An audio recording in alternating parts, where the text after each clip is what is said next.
Bueno, vamos a dar una vuelta de página. Sí.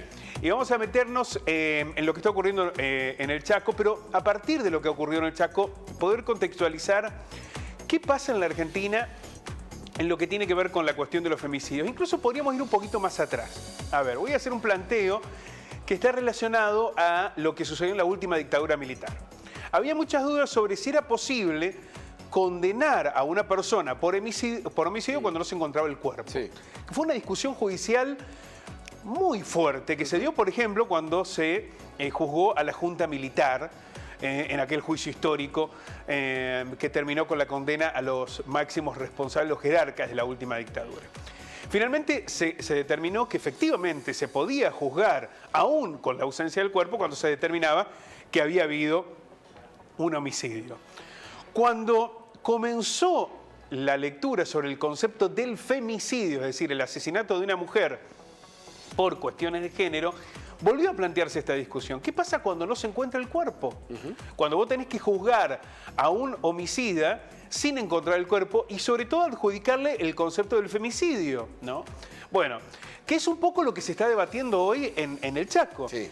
El cuerpo de Cecilia todavía no fue encontrado. Es cierto que hay restos que se presumen son restos óseos, que se presume son de Cecilia, y en un mes probablemente tengamos la confirmación judicial o pericial, ¿no? Pablo, parte de esto que estás comentando es parte de la defensa, ¿no? Porque Bueno, claro. dice, no está el cuerpo, no se acredita el fallecimiento de Cecilia, que lo están juzgando por desaparición forzada de persona, digamos, Por ejemplo. pero no por homicidio o femicidio, ¿no? Bueno, sin embargo, para los fiscales Sí. está claro que Cecilia fue asesinada. ¿Por qué? Porque hay una cámara que registra cuando ingresó a la vivienda y otra cámara que determina que salen los presuntos autores y nunca Sí. Cecilia salió del lugar. Por lo cual, bueno, después hay otros elementos, sacaron unas bolsas, el testimonio Sí. de unos testigos y demás. Caso Pero muy esto similar, determina la posibilidad Sí. del homicidio aún sin el hallazgo del cuerpo. caso muy similar en Córdoba, con el tema Bulnes, la Claro, joven desaparecida, efectivamente. que no se halla el cuerpo, ni siquiera restos, Exactamente. pero de todas maneras hay un detenido imputado por femicidio. Efectivamente. En otros casos esto no ha ocurrido. Voy a citar, por ejemplo, un caso que no tiene que ver con el femicidio, pero sí con una desaparición de personas. El caso Nicolás Avena en Río Cuarto. Los condenados fueron condenados por la desaparición Claro. del joven, pero no por el homicidio. La investigación del homicidio queda abierta cuando queda absolutamente claro que a Nicolás lo asesinaron. Sin embargo, en este caso la justicia no actuó No, de esa manera. exacto. Por lo cual, lo que está ocurriendo con Cecilia nos obliga a llevar algunos antecedentes de cómo se actúa cuando todavía no se encontró el cuerpo. Aunque insistimos, en el caso de Cecilia, esto probablemente pueda determinarse a partir del hallazgo de restos óseos. Por eso vamos a ver en algunos detalles antecedentes que nos van a permitir hacer una lectura precisamente judicial y evaluar qué ocurre en estos casos. El caso de Cecilia Strisowski en el Chaco se investiga como un femicidio, a pesar de que todavía no se han encontrado los restos. En los últimos años hubo una serie de causas en las que la justicia condenó, no solamente imputó, sino condenó a los autores pese a no haber encontrado lo que se denomina el cuerpo del delito, ¿no? Según la organización La Casa del Encuentro, hubo al menos 13 casos. Acá no es un análisis que esté hecho sobre expedientes judiciales, sino sobre casos que tuvieron connotación en los medios de comunicación. 13 casos, 12 con condenados entre 1989 y 2017, donde no se halló nunca el cuerpo. Los femicidas fueron hallados culpables por distintas autoridades judiciales en Neuquén, en Mendoza, Buenos Aires, Salta, Tucumán, Río Negro y la ciudad de Buenos Aires. ¿Por qué cito los lugares? Porque esto quiere decir que en distintas provincias con justicias, estamos hablando de justicias provinciales, claro. ya se comienza a tener en cuenta este concepto.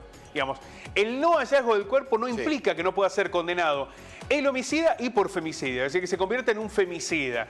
Ya hay un consenso en varias provincias sobre este tema. Por eso me parece central, porque esto podría sumarse a lo que está ocurriendo en el Chaco. Según recopiló la Casa del Encuentro, los condenados fueron Salvador Pucci, Diego Estanislao Herbatín, Mauricio Daniel Severi, Daniel Lagostena, Mariano Luque, en este caso por 2 hechos, Aldo Vargas, Roberto Carlos Rejas, César Raúl Villanueva, Rubén Ernesto Carrazzone, Marcos Tola Durán, Víctor Purreta y Rodrigo Germán Silva fueron condenados como femicidas por hechos que vamos a ver ahora quiénes fueron las víctimas, para poder determinar de qué se trata, ¿no? A qué se refiere puntualmente esta investigación en la que apunta a cómo pudieron ser condenados sin el hallazgo de los cuerpos. Vamos a ver en detalle.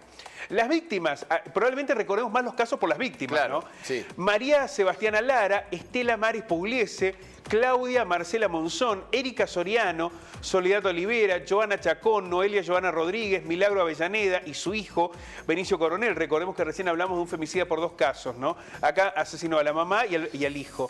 Adriana del Valle Caballero, Estela Maris Sequeira, Silvia Vázquez Colque, Mayra Luis Benítez y Iris Benítez, perdón, y Andrea Noemí López. Estas fueron las víctimas a las que nunca se encontraron los cuerpos. Nunca se encontraron los cuerpos, pero los acusados fueron finalmente condenados por femicidio. Desde el 1 de enero al 29 de junio de este año ya se perpetraron 213 muertes violentas de mujeres travestis, trans, una cada 20 horas. Esto es fuente de Bumalá. Recordemos que en la Argentina hasta el año pasado había un femicidio cada 30 horas. Ahora tenemos un femicidio cada 20 horas. Es un dato estadístico que debería alarmarnos. Debería ser una señal que pudiera interpelar permanentemente las acciones políticas y las medidas que se toman en este sentido. Una situación realmente dramática. Pero vamos a ver algunos detalles más porque nos permiten explicar cuál es la magnitud del problema hoy en la Argentina. 136 fueron femicidios vinculados y travesticidios. 114 de manera directa, 9 vinculados de niñas y mujeres, 11 vinculados de niños varones y 2 travesticidios. 134 niños y adolescentes se quedaron sin mamá a partir de estos hechos. Las provincias con las tasas más altas de femicidio en junio: Chaco, Neuquén, Santiago del Estero y Formosa.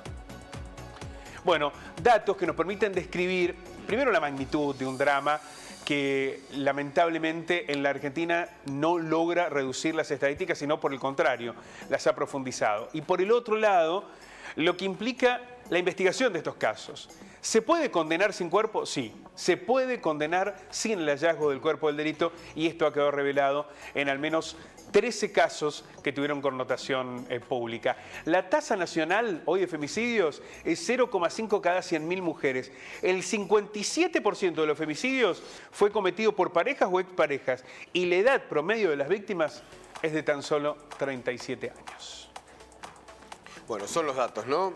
Son datos que reflejan esta realidad, como vos decís, Pablo, realmente muy, pero muy dura en la República Argentina. Hay que decir, para completar simplemente la información, hablábamos del caso de Cecilia, hoy la madre ha convocado una nueva marcha, pero en este caso en la ciudad de Buenos Aires. En Buenos Aires se va a hacer una marcha para continuar con este pedido de justicia a raíz de lo que fue la muerte de Cecilia, allí en la provincia de Chaco, en el cual hay 7 imputados, entre ellos, como se lo denomina, el clan Sena, los más implicados en esta muerte de Cecilia.